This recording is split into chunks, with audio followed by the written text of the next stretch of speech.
or say 5. To refuse this call, hang up now. To block this call and all... This call will be recorded and subject to monitoring at any time. Thank you for using IC Solutions.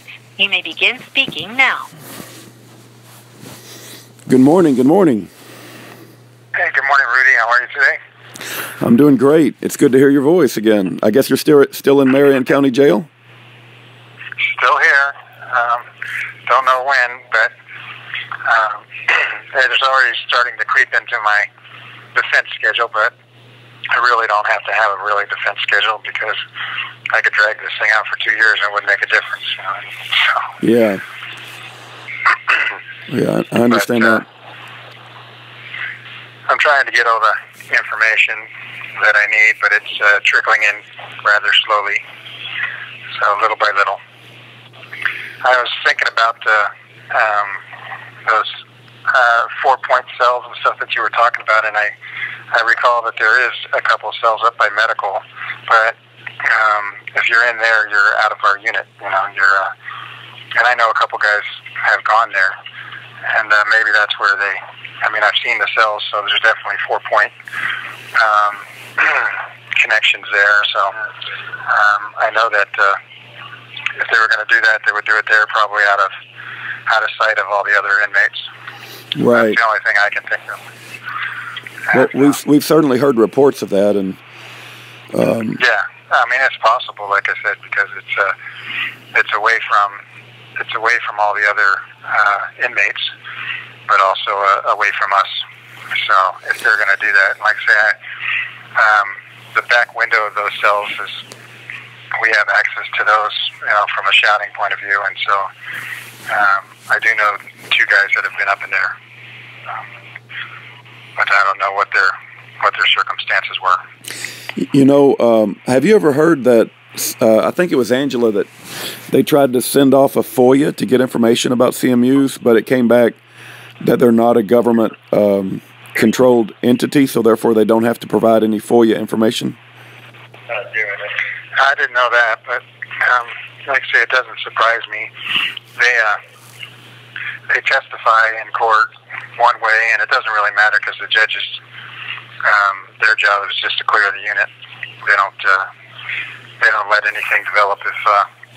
If you ever get to the point where your claim gets to discovery, they remove you from the unit in order to make the claim moot, and you know, the secret remains intact. Wow. And that's how they do it. You know. So I mean, even if you know, I'm probably only a couple months away from discovery in this particular, and depending, you know, my case is a little weird because it's definitely a prosecution. They've told Stephen that you know, they want to keep me in jail for life because I'm threatening their units. So wow. So this whole thing is kind of a setup, and you know, I know that according to Stephen, that Stephen Jeske received a copy of the judgment in February 2017, and so there's no reason why the FBI has to go around and pretend that no judgment exists. And Kathy Hill, who's one of the so-called victims, and William True would both be aware of the judgment that they received in February of 2017.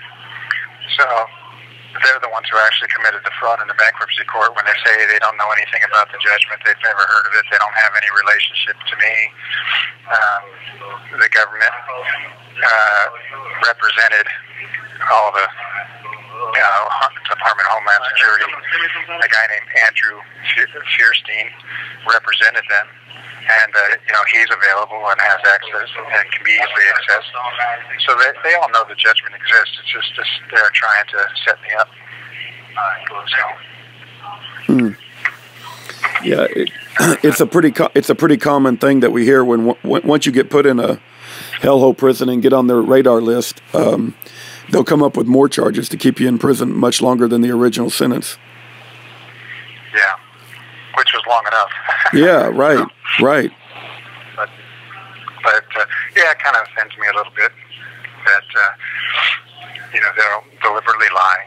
And I think the courts are in on it. But and I really don't have a choice but to defend myself, because any lawyer supplied by the government is going to work for the government and not ask the right questions and not get the right evidence involved. I've been down that road before. They forced a lawyer on me in my appeals and stole my appeal basically from me. Never brought up any of the issues that were relevant. Basically, the only issue they raised was that I was incompetent to represent myself at trial, which is a subjective point of view. So there's no real legal basis for it. And so the court just says, "Oh, he did a really good job. We think he was fine." And then my appeal's gone, and none of the issues.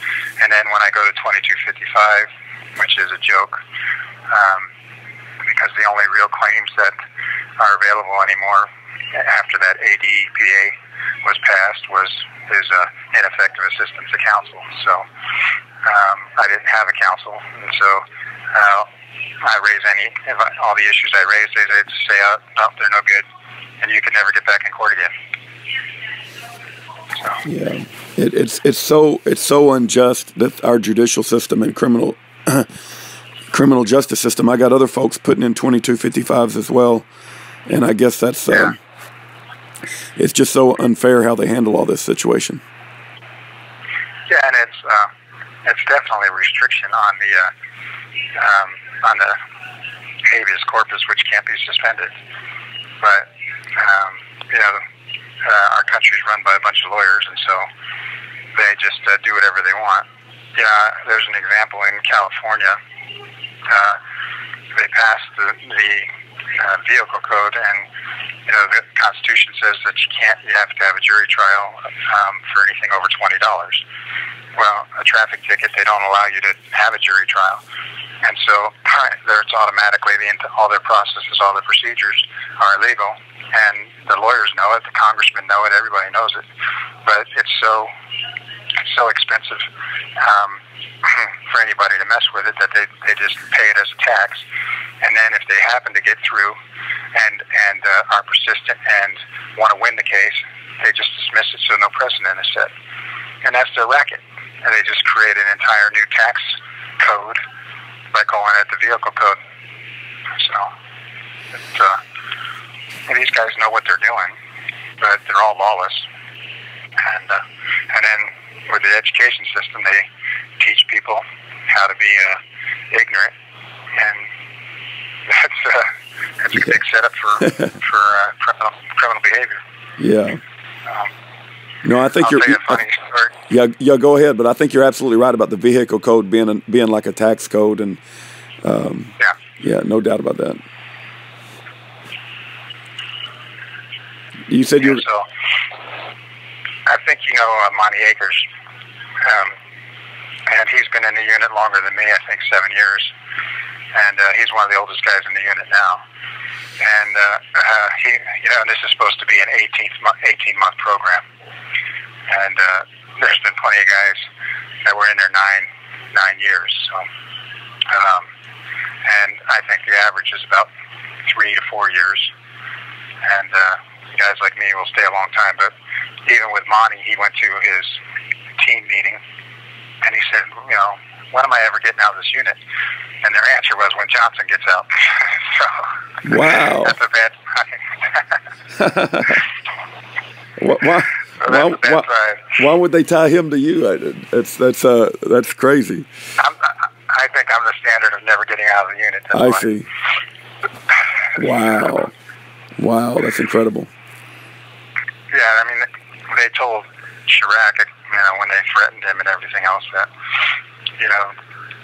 this guy's got our units on lockdown and has judgments against everybody and threatening to bankrupt everybody, and we're going to give him life in prison.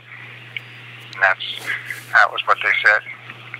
So, wow. I mean, I'll subpoena, and I'm sure the court's going to give me a hassle on subpoenas and try to block the evidence. I mean, that's their pattern in practice. But I'll do the best I can and see if I can't bring any of this out. And who knows, maybe a jury will recognize the same kind of stuff that's happening to Trump as alive and well on every level. Yeah, that's a lot of people think it's just a few bad apples at the top of the FBI, but or even in the Department of Justice, but it's really the whole institution has been corrupted. And yeah, I've got a prosecutor who knows that I have the judgment. Who put in there the judgment does not exist verbatim in the indictment. So, and their whole job with the CMU and the FBI and everybody, this is a large coordinated effort to prevent me from having the evidence that I need to prove my position. So it's just an obstruction of justice. It's just concealment and burying me in their little network so that I can't prove my case. And then I get forced to be put in their system, which is like a sausage machine. They just put meat in and sausage comes out, and they just want to grind a man's life. And it's difficult. The reason I'm in a position that I'm in, which is a good position, is that they can't corrupt the records of the World Court. They don't control that one. And because if they do control it, they just strike anything that they don't like. They wouldn't let me put evidence in that they didn't like in my trial. And they limit, through motions eliminate, they call it. They limit the law that you can even talk about. The judge says I'm the law, and then I get found guilty of public propaganda, which is that I promoted a fraudulent scheme based on the paper money theory, and the paper money theory is absolutely an opposite of the theory that my company was built on. It has nothing to do with, I know the paper money theory is a false theory. Why would I even use it? But it goes into the newspapers, goes into the judge's mouth. The judge is the one who created it, not me. I opposed it, and then you can't, and then that's it. It runs in the newspapers and everybody, and if you look on the internet, I'm sure the paper money theory and me are connected. Yeah. Well, and the FBI has been proven to have immoral, illegal, unethical relationships with the media, including the Southern Poverty Law Center, where they write up articles that just come from the FBI in order to demonize the target, so that everybody thinks that the guy in prison is like one of the most evil people, and thank God he's off the streets, and the propaganda lies continue. Yeah, I mean, I gotta hope that someday that the internet just destroys newspapers and television, because it doesn't make any sense to pay attention to it. I mean, it's never, maybe in my youth it was a little bit more like news, but, certainly in my whole adult life it's just propaganda after propaganda. Now it's blatant propaganda. They don't even hide it. Right. Oh. I hear you do a radio show too. Is that true? Yeah, every Monday we're given 2 hours to discuss American political prisoners, and last night we interviewed Angela, and we covered Schaefer Cox for 2 hours, and your name came up at least once. Oh, okay, cool. Yeah. So that's nice. So people are listening and getting an idea of the realities of our world, huh? Oh yeah, I'm calling for an eradication and dismantling of the FBI, and I'm saying that the FBI has become the enemy of the American people, and we cover so many cases about unjustly incarcerated prisoners, and it's not just men. We've got some women that have been entrapped by the FBI. So right. We're trying to get their stories out there. I think more and more people are waking up to this. This withholding exculpatory evidence, Brady and Giglio violations and things like that. It's like a wave epidemic of prosecutorial misconduct that they just getting away with because they 1 minute remaining. They operate under immunity. Well, I know the FBI really doesn't even belong in existence because the Constitution doesn't really have room for them. There's only so many veins of criminal prosecution available to the federal government. And the U.S. Marshals and the Secret Service are already governed with authority over those. So the FBI is all just bully tactics and abusing people and abusing politicians. It's a political hack unit from the very creation of it. Yeah. So anyway, I guess that my time's up quickly. So Yeah, thanks it goes by quick.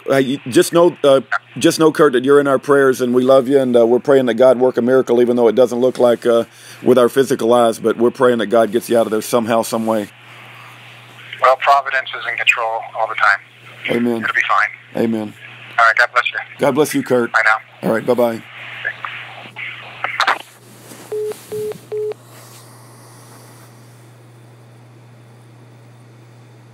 That's very interesting.